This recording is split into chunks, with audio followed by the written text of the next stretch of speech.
आई हम सब फिर साथ में हैं। वेलकम बैक, नमस्कार।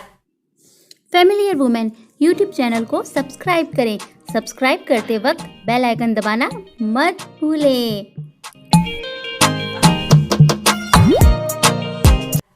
चलिए कुछ समझदारी की बातें करते हैं।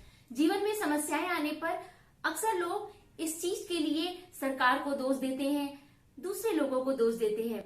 आइए इसे समझते हैं। एक राज्य में राजा अपनी प्रजा के बीच अक्सर जाया करते थे। वो भेष बदल के जाते थे ये देखने के लिए कि हर कार्य सही तरीके से हो रहा है या नहीं, और प्रजा में किसी बात को लेकर अशांति तो नहीं है। राजा अपनी प्रजा के बीच में जाते हैं। वो वहां पे जाकर एक बड़ा सा पत्थर उठाते हैं और मार्ग के बीच में रख देते हैं, और वो खुद झाड़ियों के पीछे जाकर छुप जाते हैं। अब वहां से जो लोग गुजर रहे थे उनमें पहले बैलगाड़ी से कुछ लोग गुजरते हैं, और मार्ग के बीच में जब वो पत्थर देखते हैं तो कहते हैं इस राज्य में कैसी अव्यवस्था है। उसके बाद कुछ लोग जाते हैं फिर, और वो ये देखकर कहते हैं ये इतना बड़ा पत्थर मार्ग में रखा हुआ है, किसने इसको यहाँ रखा होगा। और फिर कुछ देर बाद कुछ लोग वहां से जाते हैं और वो वहां के लोगों को ही इस बात का दोष देते हैं और कहते हैं कि यहाँ के लोगों को इसे मार्ग से हटा देना चाहिए था। ये सब कुछ राजा देख रहे थे। अब राजा देखते हैं कि दूर से एक किसान आ रहा है और उसके सर पर भारी बोझा रखा हुआ है। जब वो देखता है कि मार्ग के बीच में इतना बड़ा पत्थर रखा हुआ है तो वो बोझा को नीचे रखता है और पत्थर को उठाकर हटाने का प्रयास करता है। पत्थर बहुत भारी था। वहां पे जब इस तरह का प्रयास किसान को करते देखा गया तो बाकी लोग भी आ जाते हैं और पत्थर उठाने में मदद करते हैं और पत्थर हटा दिया जाता है। ये सब कुछ देखकर राजा जो भेष बदल के आए थे झाड़ियों के पीछे से निकल आते हैं और किसान को गले लगा लेते हैं। वो कहते हैं कि अगर राज्य में आधे लोग भी तुम्हारी तरह हो जाएं तो राम राज्य हो जाएगा। वो उस किसान को स्वर्ण मुद्राएं देते हैं। स्वर्ण मुद्राएं पाकर किसान ये सोचता है कि मैंने तो एक छोटा सा ही प्रयास किया था और इसके लिए मुझे इतना बड़ा इनाम मिला।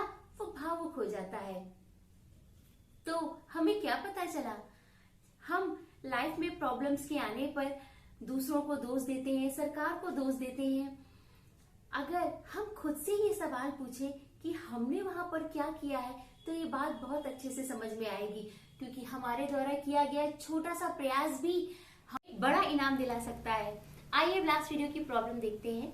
इसमें बहुत अच्छा डीएम मिला है। एक व्यक्ति जो बहुत मेहनत करता है और इतने प्रयास करने के बाद भी उसे सफलता नहीं मिलती है, वो क्या करे। ये व्यक्ति अपने एक दोस्त के पास जाता है और वहां पे अपने मित्र से कहता है, उस मित्र को उसी व्यापार में बहुत मुनाफा हो रहा था। वो उससे पूछता है कि मैं इतना प्रयास करता हूँ, इतनी मेहनत करता हूँ, मैंने इतनी पढ़ाई करी है, इसके बाद भी मुझे सफलता क्यों नहीं मिलती, मुझसे क्या गलती हो रही है। उसका मित्र कहता है परेशान मत हो, मैं तुम्हारे सवाल का उत्तर जरूर दूंगा। वो उस समय अपने कुत्ते को टहला रहा होता है। वो कहता है कि ले जाओ इसे, कुछ दूर तक टहला लाओ। वो जाता है उसे लेकर। दूर तक टहलाकर जब वो वापस लौटता है तो उस कुत्ते के चेहरे पे बड़ी थकान थी, वो हाँफ रहा था। तो उसका मित्र कहता है कि मित्र तुम्हारे चेहरे पर तो बिल्कुल थकान नहीं है, ये कैसे इतना थक गया। वो कहता है ये हर जानवर के पीछे भाग रहा था और इसी वजह से ये इतना थक गया है। तो सफल मित्र कहता है देखो मित्र, हम कई बार दूसरे लोगों को देखकर वही कार्य करने की कोशिश करते हैं और उसमें सफलता ना मिलने पर परेशान होते हैं। हमें दूसरों को देखकर उसी कार्य को नहीं करना है। हमें यह देखना है कि हमारे किस क्षेत्र में रुचि है, और अवसर हमारे आसपास ही होते हैं। जिस कार्य में हमारी रुचि हो और जिस कार्य में हमें लगता हो कि हम और अच्छे से कर सकते हैं उसे करना चाहिए, और उसमें सफलता जरूर मिलेगी, क्योंकि रुचि होने की वजह से उसमें की गई मेहनत में भी आनंद मिलेगा। वो मित्र उस बात को समझ जाता है और अपनी रुचि के अनुसार कार्य करता है और उसे सफलता मिलती है। आइए अब आज की प्रॉब्लम देख लेते हैं। क्या आपस में बात करने से समस्याओं का हल आसानी से निकलता है? आपको क्या लगता है? अगर आपके पास इससे संबंधित विचार हो तो कमेंट बॉक्स में जरूर दीजिएगा। आपको अगर ये वीडियो अच्छा लगा हो तो इसे शेयर करिए। प्यारी फैमिलियर वुमेन सेल्फ डिपेंडेंट बने। फैमिलियर वुमेन नमस्कार।